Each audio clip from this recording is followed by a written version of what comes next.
the religion of government.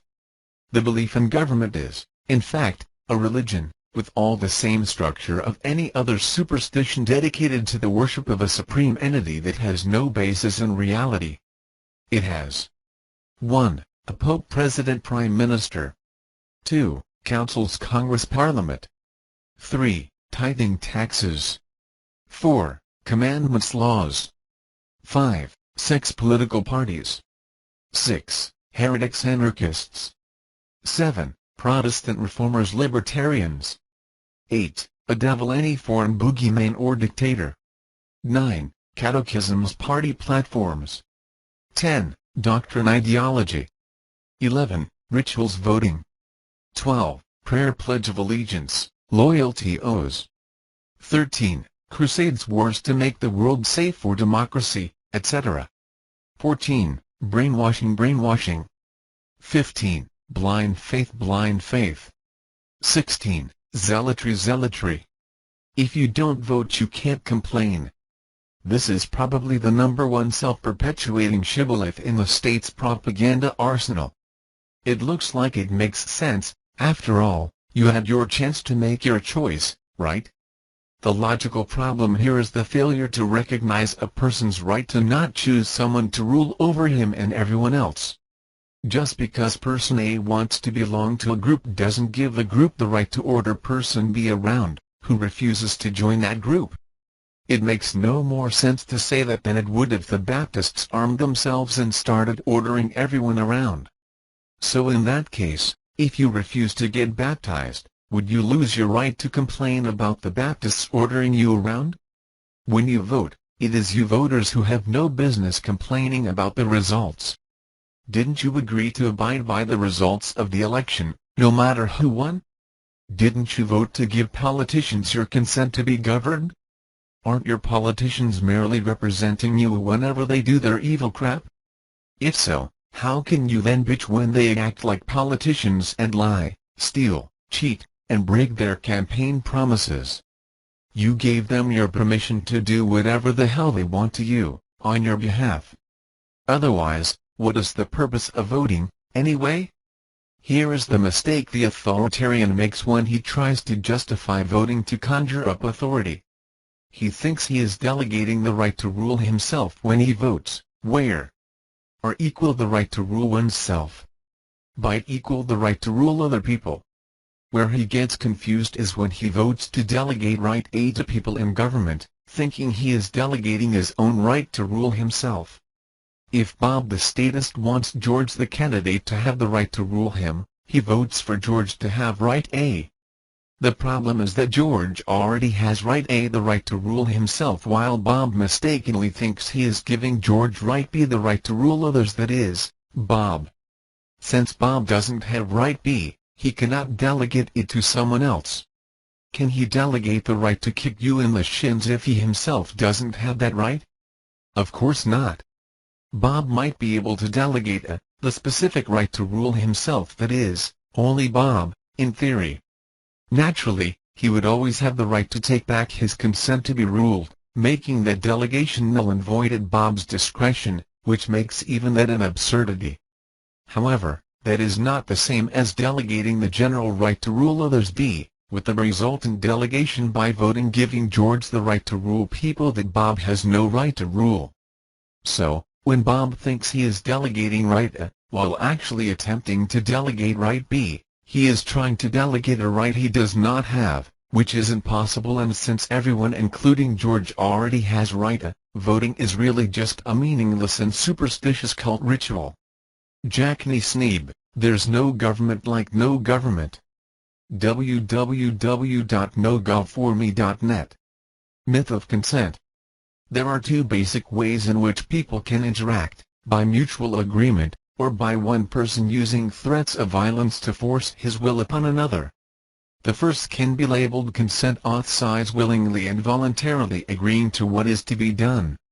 The second can be labeled governing, the person controlling another. Since these two consent and governing are opposites, the concept of the consent of the governed is logically impossible. If there is mutual consent, it is not government. If there is governing, there is no consent. Even if someone were silly enough to actually tell someone else, "I agree to let you forcibly control me," the moment the controller must force the controllee to do something, there is obviously no longer consent. And prior to that moment, there is no governing NLY voluntary cooperation. Simply expressing the concept more precisely exposes the schizophrenia and lunacy it requires. I agree to let you force things upon me, whether I agree to them or not. Some will claim that a majority, or the people as a whole, have given their consent to be ruled, even if many individuals have not. But such an argument turns the concept of consent on its head. No one, individually or as a group, can give consent for something to be done to someone else. That is simply not what consent means. Anyone who says, "I give my consent for you to be robbed," has either bad English skills or bad logic skills.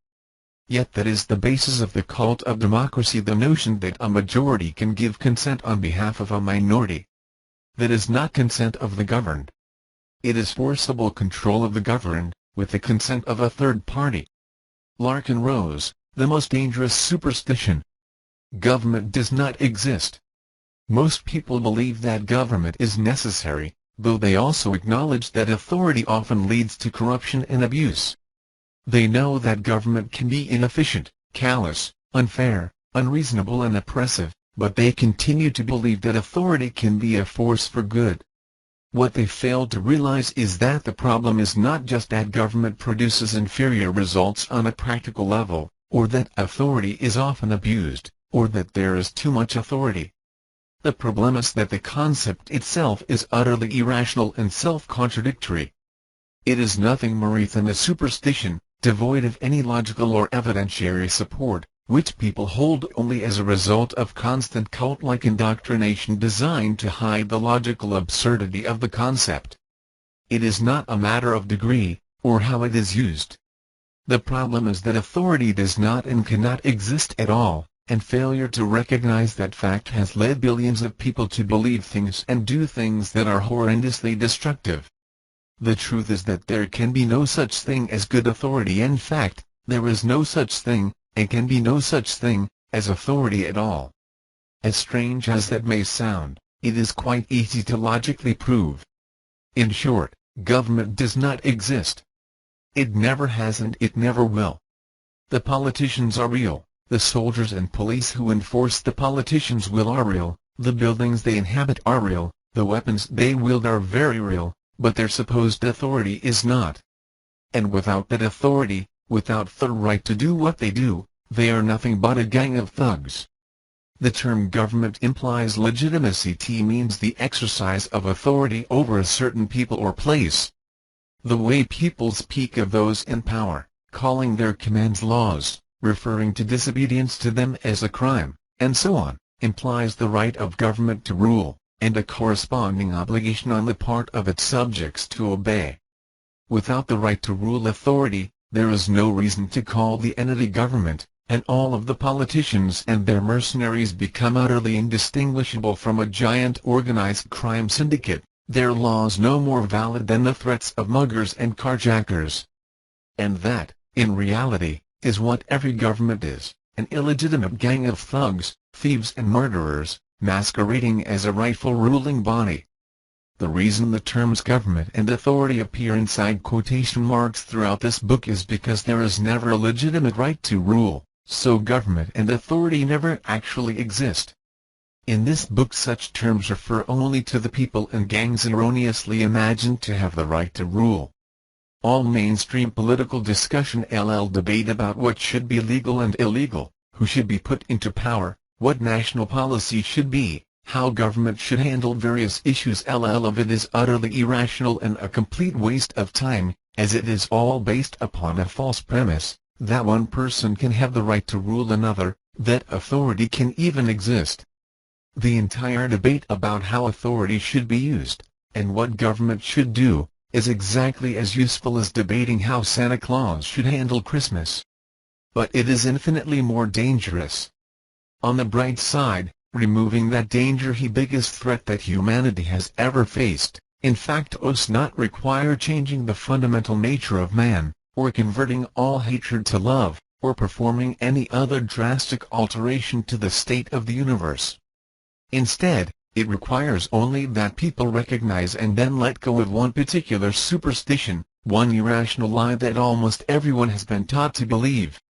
In one sense, most of the world's problems could be solved overnight if everyone did something akin to giving up the belief in Santa Claus. Any idea or proposed solution to a problem which depends upon the existence of government, and that includes absolutely everything within the realm of mainstream politics, is inherently invalid. To use an analogy, two people might engage in a useful, rational discussion about whether nuclear power or hydroelectric dams are the better way to produce electricity for their town. But if someone suggested that a better option would be to generate electricity using magic pixie dust, his comments would be and should be dismissed as ridiculous, because real problems cannot be solved by mythical entities. Yet almost all modern discussion of societal problems is nothing but an argument about which type of magic pixie dust should be used to save humanity. All political discussion rests upon an unquestioned but false assumption, which everyone takes on faith, simply because they see and hear everyone else repeating the myth, the notion that some people can have the right to rule others, the myth that there can be such a thing as legitimate government. The problem with popular misconceptions is just that, they are popular. And when any belief, even the most ridiculous, illogical belief, is held by most people, it will not feel unreasonable to the believer. Continuing in that belief will be easy and will feel safe, while questioning it will be uncomfortable and very difficult, if not impossible. Even undeniable, widespread evidence of the horrendously destructive power of the myth of authority, on a nearly incomprehensible level and stretching back for thousands of years, has not been enough to make more than a handful of people even begin to question the fundamental concept.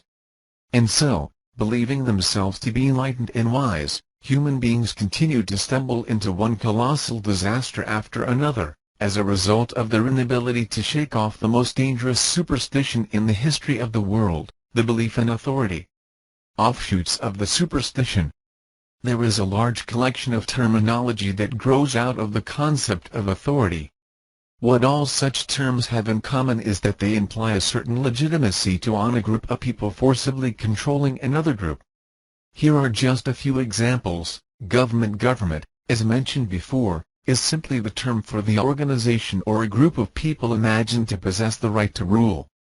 There are many other terms, describing parts of government, which reinforce the supposed legitimacy of the ruling class. These include president, congressman, judge, legislature, and so on. The terms law and legislation have very different connotations from the words threat and command. The difference, again, depends upon who is issuing and imposing such laws upon others, and whether they are imagined to have the right to give and enforce such commands. If government issues such commands through the legislative process, nearly everyone calls such commands laws. If a street gang, on the other hand, issues commands to everyone in its neighborhood, no one calls that law, no matter how it is done. In truth, every authoritarian law is a command backed by a threat of retaliation against those who do not comply. Whether it is a law against committing murder or a law against building a deck without a building permit, it is neither a suggestion nor a request, but a command, backed by the threat of violence, whether in the form of forced confiscation of property, that is, fines, or the kidnapping of a human being, that is, imprisonment. What distinguishes law from other threats is the perceived authority of the ones giving the commands. What might be called extortion if the average citizen did it is called taxation if done by people who are imagined to have the right to rule. What would normally be seen as harassment, assault, kidnapping, and other offenses against justice are seen as regulation and law enforcement when carried out by those claiming to represent authority. Of course, using the term law to describe the inherent properties of the universe, such as the laws of physics and mathematics, has nothing to do with the concept of authority. Furthermore, there is another concept, called natural law, which is very different from statutory law, that is, legislation. The concept of natural law is that there are standards of right and wrong intrinsic to humanity that do not depend upon any human authority, and that in fact supersede all human authority. Though that concept was the topic of many discussions in the not-too-distant past, it is rare to hear Americans using the term law in such a context today, and that concept is not what is meant by law in this book. Crime. The flip side of the concept of law is the concept of crime, the act of disobeying a law. The phrase committing a crime obviously has a negative connotation. The notion that breaking the law is bad implies that the command, that is, law, being disobeyed is inherently legitimate, based solely upon who gave the command, namely, government. For example, if a street gang tells a store owner, "You give us half of your profits, or we hurt you," no one would use the term criminal to describe the store owner if he resisted such extortion. But if the same demand is made by those wearing the label of government, with the demand being called law and taxes, then that very same store owner would be viewed, by almost everyone, as a criminal if he refused to comply. The terms crime and criminal do not, by themselves, even hint at what law is being disobeyed. It is a crime to slowly drive through a red light at an empty intersection, and it is a crime to murder one's neighbors. 100 years ago it was a crime to teach a slave to read. In 1940's Germany it was a crime to hide Jews from the SS.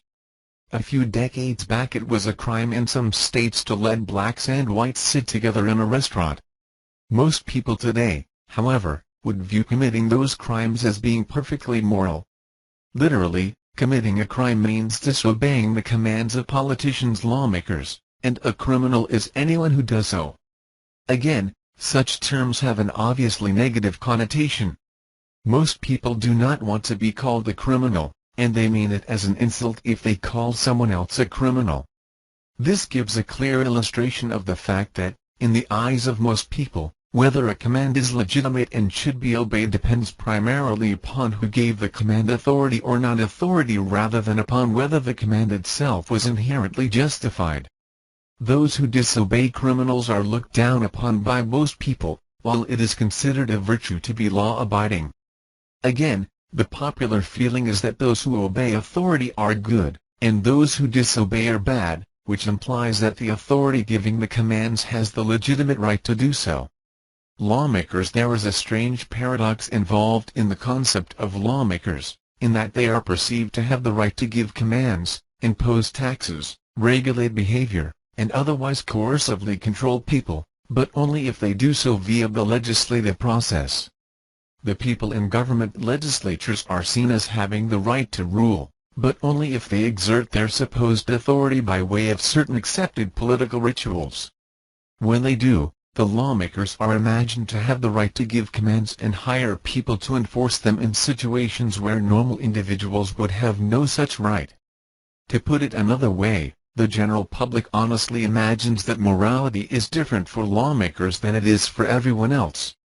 Demanding money under threat of violence is a moral theft when most people do it, but is seen as taxation when politicians do it. Bossing people around and forcibly controlling their actions is seen as harassment, intimidation and assault when most people do it, but is seen as regulation and law enforcement when politicians do it. They are called lawmakers, rather than threat makers, because their commands, if done via certain legislative procedures, are seen as inherently legitimate. In other words, they are seen as authority, and obedience to their legislative commands is seen as a moral imperative. Law enforcement. One of the most common examples of authority, which many people see on a daily basis, are the people who wear the label of police or law enforcement. The behavior of law enforcers, and the way they are regarded and treated by others, shows quite plainly that they are viewed not simply as people, but as representatives of a very different entity, something called authority, to which very different standards of morality are believed to apply. Suppose, for example, someone was driving down the street, not knowing that one of his brake lights had burned out. If another average citizen not only forced the driver to stop, but then demanded a large sum of money from him, the driver would be outraged. It would be viewed as extortion, harassment, and possibly assault and kidnapping. But when one claiming to act on behalf of government authority does the exact same thing, by flashing his lights and chasing the person down if he doesn't stop and then issuing a ticket, it is viewed by most as being perfectly legitimate.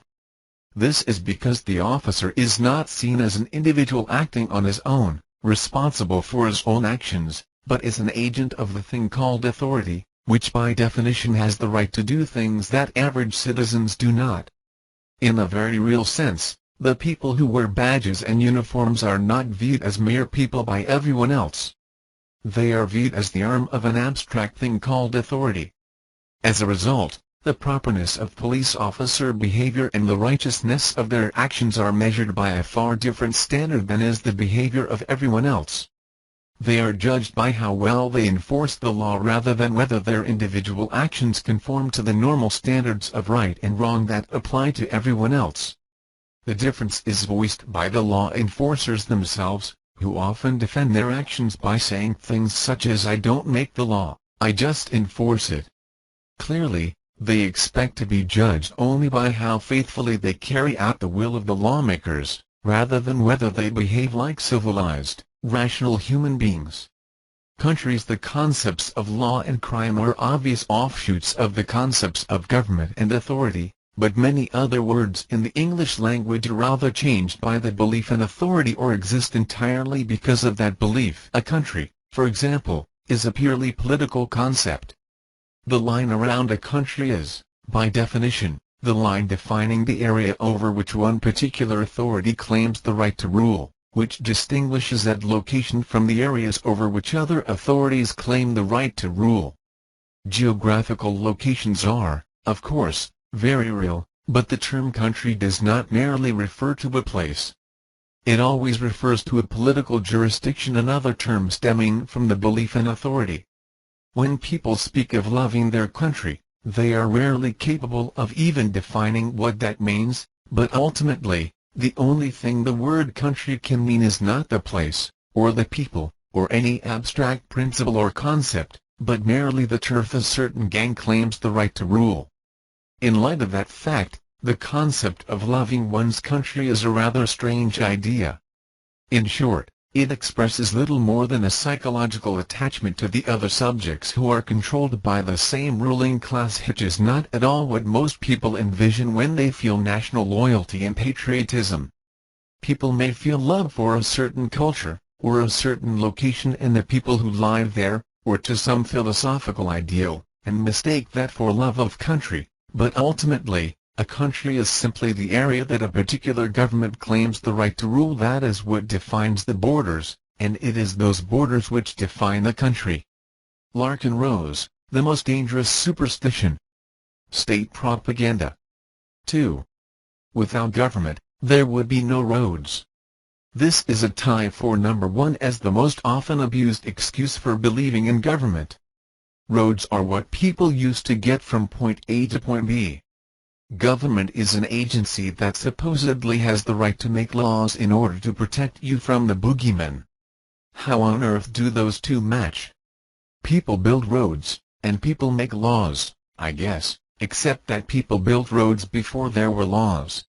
What do you think? People didn't go anywhere for thousands of years, they just sat around with their thumbs up their asses waiting and wishing someone would invent politicians to make roads legal. If people can't build roads without government, who builds beaver dams, beaver governments? This government builds roads thing is one of my pet peeves, especially because so many otherwise reasonable people fall for it. Top 3. I cannot be trusted to figure out right and wrong for myself. This is one of the 5 really loony beliefs I put here to keep some statists from looking completely insane. If you can't be trusted to determine morality for yourself, either you're an incompetent human being, or no one else is competent to tell you what to do either. Besides, if you don't know right from wrong your own self, why in tarnation should you be voting to pick someone to rule over me or anyone else? Whose judgment do you think you use to pick someone to tell you right from wrong? Your own? You just claimed that your judgment sucks swamp water when you answered true. Top 4. People need to be controlled, lest they run amok. This is related to number 3, except that it's directed at those other people, you know, the ones who can't be trusted to determine right from wrong for themselves. Usually the authoritarian will admit that he uses his own judgment to live his life, and in some cases can even prove to a Christian why he doesn't need a bunch of old men in the Bible making commandments for him to obey. Then he goes out of his way to insist that a bunch of old men in Congress should make commandments for everyone to obey, including him. Unfortunately, the inevitable result is a cockystocracy, meaning government by the worst among us. The bad guys the authoritarians want to be saved from are most likely going to be running for office to have the power to make laws and enforce them. Who else but the worst among us would want to order us around and take our money? Bad guys make bad laws. They also lie, cheat, steal, and break promises, pretty reliable evidence that they really are the bad guys. Yet the authoritarian winds up voting for them to control everyone. On the flip side, virtually every authoritarian claims that he himself is capable of running his own life, as above, it's just those other people who can't. Each one of them wants an agency based on force to control everyone else, each one of whom likewise claims to be able to run his own life. It's as if no one liked broccoli, and everyone thought everyone else needed broccoli but him. So, everyone votes for everyone else to have broccoli. It's just as bad to say some people need broccoli, so everyone else must have it, too. Top 5. Anarchy means chaos and destruction. Anarchy is simply the absence of government. It has elements of both chaos and order, since it is part of the same universe that contains elements of both chaos and order. It is no more inherently destructive than evolution. Do animals eat one another? Of course. Is that chaos and destruction? Just for the one being eaten. It is order and justice for the one sustaining its life from the meal. Anarchy doesn't result in anything by itself. Only real human beings can act chaotic and cause destruction within the framework of liberty we call anarchy. Believing in putting some of them, the worst kind, to boot, in power, giving them guns, tanks, and nuclear weapons and telling them to order us around and take our money is an odd way to prevent chaos. Top 6. If you don't pay taxes, you are stealing from society. Here is a classic case of blaming the victim. You avoided being robbed, so the thief just takes more from us. Therefore you are the thief. The income tax is extortion. What difference is there between A, give us your money or we won't protect you from us, and B, give us your money or we won't protect you from us, where A is the mafia and B is the IRS? The IRS is an extortionist gang. Keeping our money out of their hands is self-defense. Top 7. We all have a moral obligation to obey the law.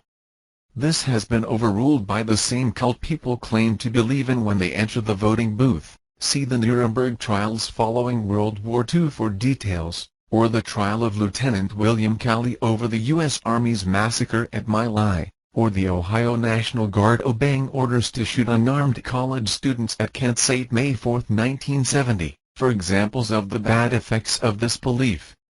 As if that isn't enough, review the notorious obedience experiments of Stanley Milgram, who demonstrated repeatedly that most people will commit lethal violence on others merely because they are told to do so by someone in authority. When the law is immoral, we have a duty to humanity to ignore, disobey, or abolish it. Top 8. The United States is a democracy. Unsubstantiated belief based on societal conditioning, not fact or law. If the U.S. is a democracy, why is George Bush president? Look for the word democracy in the Constitution. It isn't there. The founders purposely left it out because they knew that it is a bad idea to let majorities have their way with the rest of us. The Constitution purposely guaranteed a Republican form of government to the states. The U.S. is ruled by one minority party elected by members of two rival subcults, the Republicans and Democrats, divided for propaganda purposes by rhetoric only. the leaders of the two cults offer candidates and the voters vote. If the ruling party agrees with the voters, it lets their decision stand. If not, it overrules them through some legal legerdemain. Each of the two subcults thinks the other is wicked and trying to destroy freedom, democracy, the Constitution, and life as we know it. After the election, the leaders of the two cults get back together and decide how to rule everyone. If you voted, you have surrendered your right to complain about the results. You agreed to abide by them, and obey the winners until next election. Meanwhile, the majority of us made no such agreement. We voted for no one. If democracy existed, no one would be president. Top 9. The Constitution grants us our rights. Another civics class-inspired bit of propaganda. The guys who wrote the Constitution assumed we all have the same rights as an inherent part of being human. They added the so-called Bill of Rights as a warning to people in government not to screw with some pretty obvious rights such as freedom of speech and religion First Amendment, self-defense Second Amendment, and privacy Fourth Amendment. The reason they put them there is because they had just violently overthrown their previous government, and they knew what happens to governments that don't respect rights we already have. Therefore, the Constitution does not grant us our rights, it merely recognizes that we have them, and tells government to keep its hands off. The fact that it doesn't work isn't relevant to this question. Top 10. The government should determine what is right and wrong for us. This is related to question number 7. It is so obviously insane that I put 5 such questions in the test to keep ordinary state worshippers from being lumped in the same group with admirers of Genghis Khan, Kim Jong-il, and Joseph Stalin. Top 11. Society has an obligation to protect the weak and infirm. Society being an abstraction, it has no brain for decision-making, no feelings, and no sense of values in and of itself. Therefore, by definition it can have obligations. Only individuals can obligate themselves to a course of action. The question of whether you are your brother's keeper is essentially a religious one. Strictly speaking, obligations are self-imposed duties. When person A imposes a duty on person B by force or coercion, it's slavery. On the other hand, when you assume an obligation, you freely give the other party a presumptive right to enforce it. A promise to pay later on for goods you bought today is an obligation you freely assumed, and if you don't pay up the other party has a legitimate claim to restitution now. You can assume an obligation on your part to protect the weak and infirm, and you are the one enforcing it since the weak and infirm can't defend themselves in the first place. However, if you try to impose that obligation on others, that is, your self-appointed duty to protect the weak and infirm, then you're enslaving them. This is exemplified by the state when politicians draft young men to go to foreign shores to kill their enemies for them. They will often use the excuse that they're defending the weak, usually by invoking the old canard about bringing them democracy. I have a hierarchy of obligations. Number 1 to myself, number 2 to my family, number 3 to my friends, number 4 to my neighbors, and number 5 to everyone else. When deciding whether number 2 outranks number 4 in any given situation, I always pick number 2. I might put number 2 or number 3 before number 1 sometimes. We all play this game. It's called ordering priorities. Each of us uses his own judgment to decide what order to put them in. So, we cannot all have the same obligation to protect the weak and infirm collectively, since each of us determines our priorities differently. Top 12. The majority rules. Obviously untrue. Not only does the majority not rule, the majority probably shouldn't always get its way. When the majority wanted slavery, they were wrong. When 60% of Californians wanted to keep illegal immigrants from taking advantage of generous social programs, they were the majority. Yet one judge overruled their plebiscite. In reality, politicians let you vote for the candidates and issues they already approved, and if they don't like the way the majority picked, they'll override you. Majority rules is nothing more than a euphemism for might makes right. Politicians know that if one has enough power, he doesn't need the majority's approval.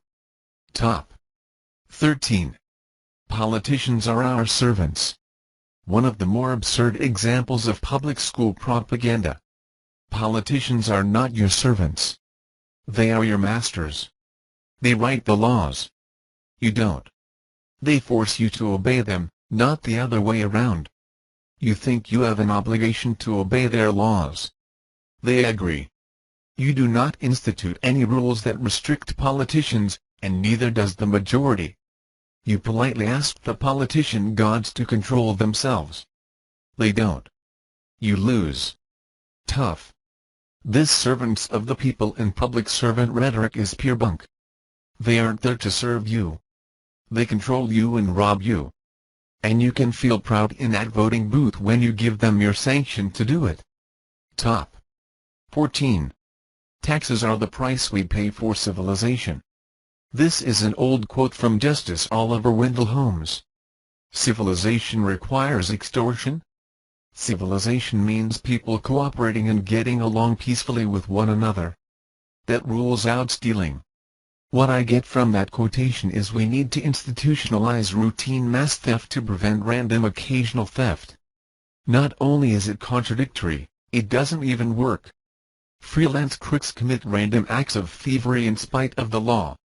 Thanks to the widespread belief in politicians saving us from the bad guys, the cost to society imposed by ordinary thieves is now dwarfed by the billions of dollars the state steals every year.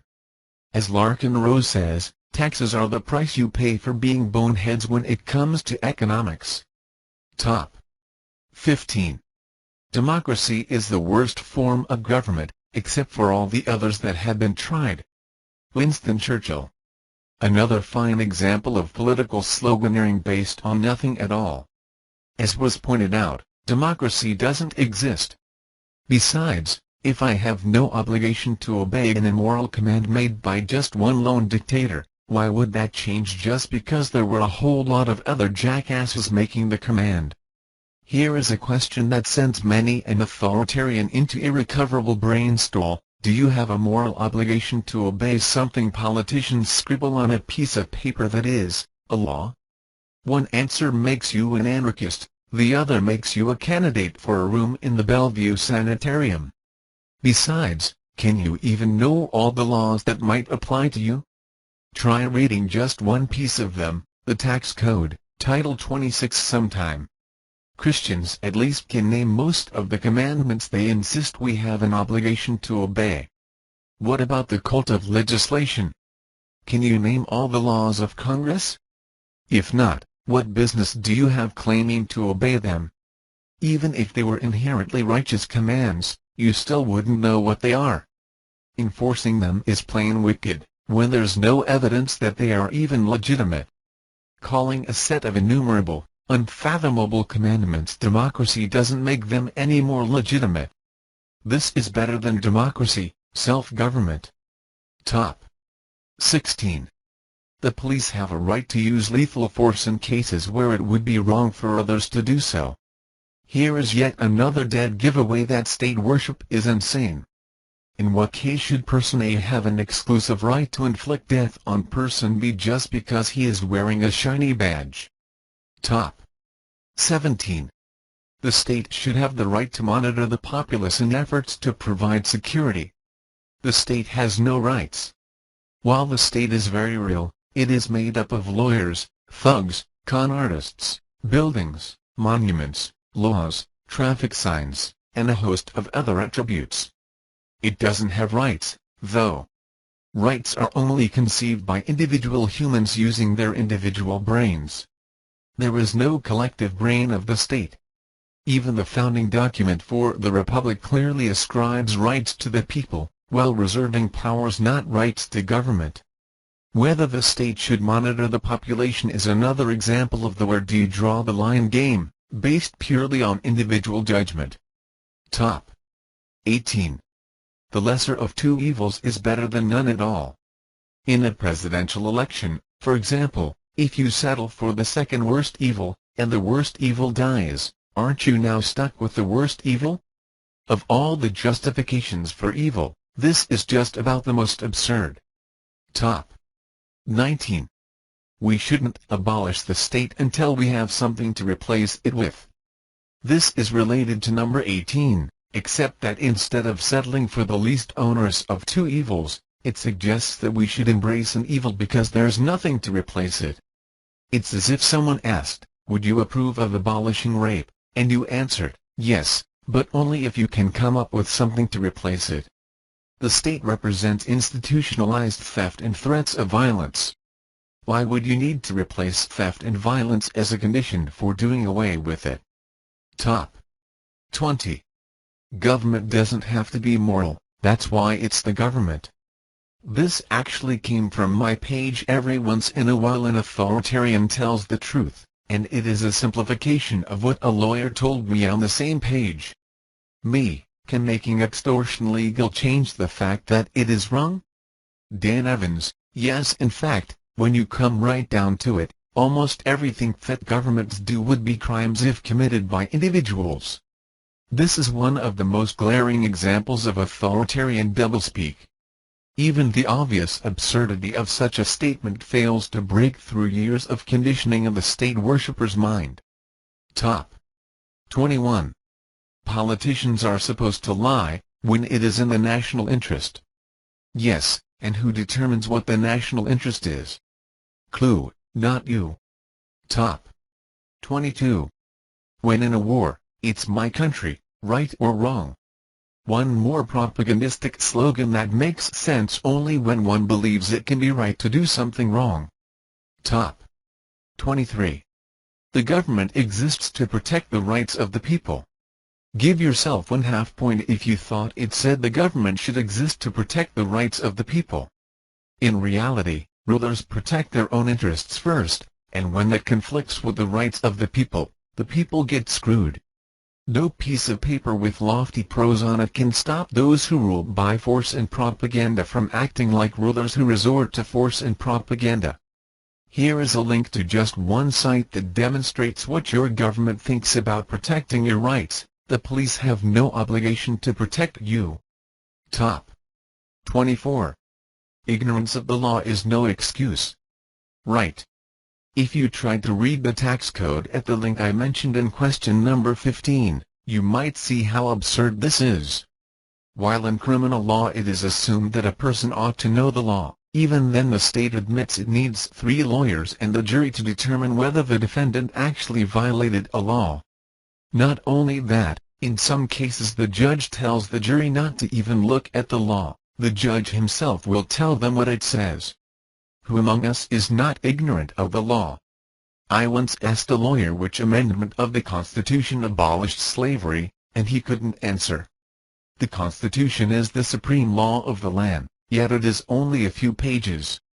How could one of the high priests in the cult of legislation not know something as fundamental as that? Yet we are required to know literally millions of words that comprise the laws we live under, local, county, state, and federal. I'll test this theory. It is hereby against the law to pass within 3 feet of my car while walking. The penalty, I will kick butt. Now, anytime someone gets within 3 feet of my car, he gets his ass kicked. Hey, he didn't know it was against the law. That's no excuse, right? Looks like anarchy to me. Top 25. We need a government that is strong enough to vanquish all enemies, yet can't trample on our rights. The contradiction here is obvious.